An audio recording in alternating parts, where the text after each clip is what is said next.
কারণ বড় লোক যদি গরিব হয় তাও তার 3 সিঁড়ি যায় বড় লোকের ওই চাল চলন, আর গরিব যদি ধনী হয় তারও 3 সিঁড়ি লাগে ওই ধনীর চাল চলন ধরতে, ঠিক কিনা?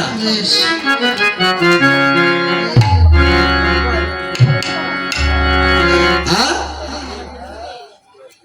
এজন্য বর্তমানে যা দেখেন উনি যখন ধ্যান সাধনা করলেন, এক রাজকন্যা ওনাকে 100 বিঘা জমি দান করছে। ভারত বর্ধমানে আমার গুরুর গুরু পরম গুরু 100 বিঘা জমি দান করছে। 32 বিঘা জমির উপর ওনার সমাধি, আর বাকি জমিগুলা ওখানে যারা সেবায়িত থাকে তারা ওই জমিগুলা চাষাবাদ করে করে ওই মন্দিরে যে ভক্তবিন্দু আসে তাদের সেবা হয়।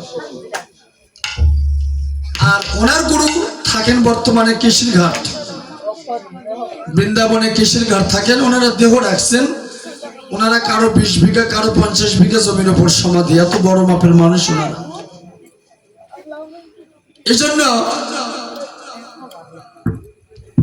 বড় কিছু হতে গেলে আসলে বড় মাপের মানুষের সঙ্গ না করলে আপনি বড় কিছু হতে পারবেন না। এই জন্য একটা কথা আছে, মরিতে বড় ডাক্তারের কাছে মরবো, ছোট ডাক্তারের কাছে মরলে ছোট ডাক্তারের জেল খাটা লাগবে। কি দাদা ঠিক না?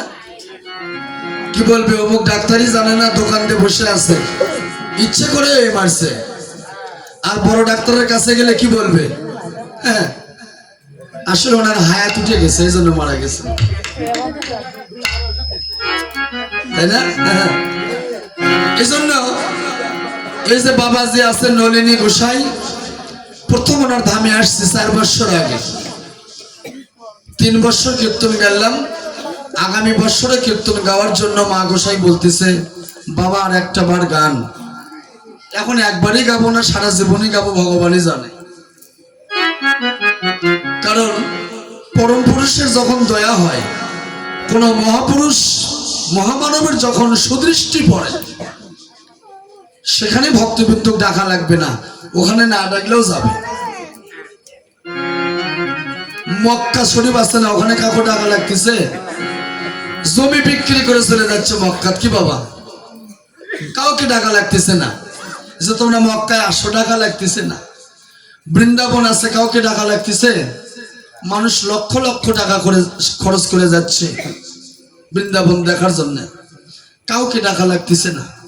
খেতরি ধাম বছরে কয়েকবার অনুষ্ঠান হয়, কাউকে ডাকা লাগে না, মানুষ টাকা খরচ করে যায়।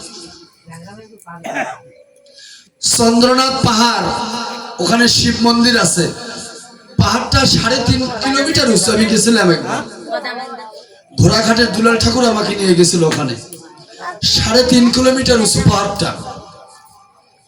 তো পৌষ মাসে গেছিলাম, তখনও 4 লিটার জল লাগছে, মানে ওখানে পৌঁছিতে জল খাওয়া লাগে আর যাওয়া লাগে, এত উপরে রোদ, প্রচন্ড রোদের তাপ। এই জন্য আসলে বড় জায়গায় না গেলে আপনি বড় কিছু হতে পারবেন না। তাহলে আজকের যে পালা, এই পালার নাম হচ্ছে রাস। হরে কৃষ্ণ। এই যে রাস পালা, রাস ভাগবত বললেন বৃন্দাবনে রাস লীলা করে কঞ্জন, না জানে রাধা কৃষ্ণ না জানে গোপীগণ। আস্তে বাবু,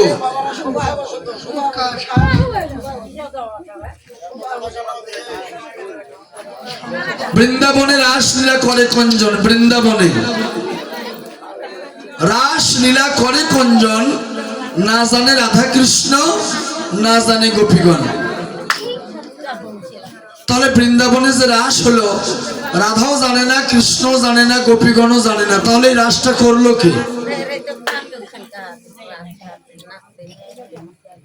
কথাটা কিন্তু বুঝতে হবে। রাধাও জানে না, কৃষ্ণও জানে না, গোপীগণও জানে না, তাহলে বৃন্দাবনের রাসটা করলো কি?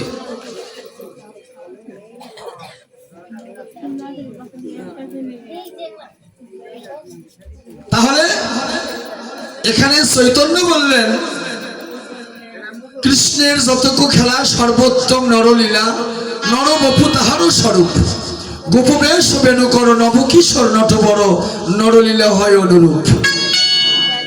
আবার বললেন অদ্যবতী এই লীলা করে গোরা রায়, কোন কোন ভাগ্যবান ভাগ্যবতী দেখি বড় পায়।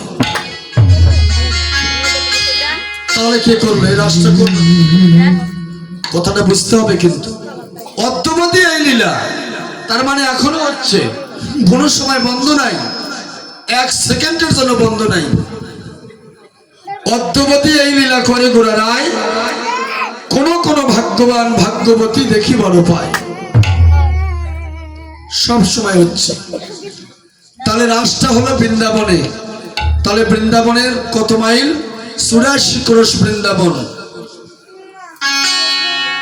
শাস্ত্র খুলে দেখেন, আমি একটা কথাও বানে বানে বলবো না। 84 ক্রোশ বৃন্দাবন, আর এই 84 ক্রোশ বৃন্দাবনের মধ্যে রাসটা কোন জায়গায় হয়েছিল?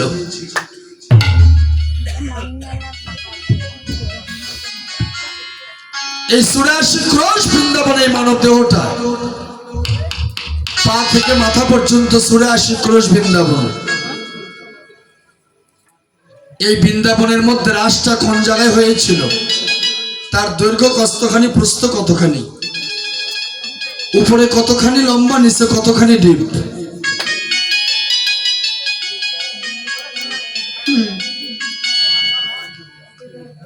কারণ এই যে রাস, আসলে এখানে কি রাস হচ্ছে না রাসের কথাগুলো হচ্ছে?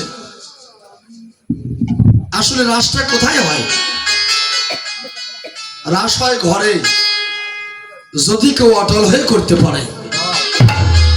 হরিবল হরিবল। এখানে কিন্তু রাস হচ্ছে না, রাসের আলোচনাগুলো হচ্ছে, রাসের কথাগুলো হচ্ছে। এখানে রাস হয় ঘরে, আর ওখানে যায় জীব ঘন ঘন পড়ে মরে।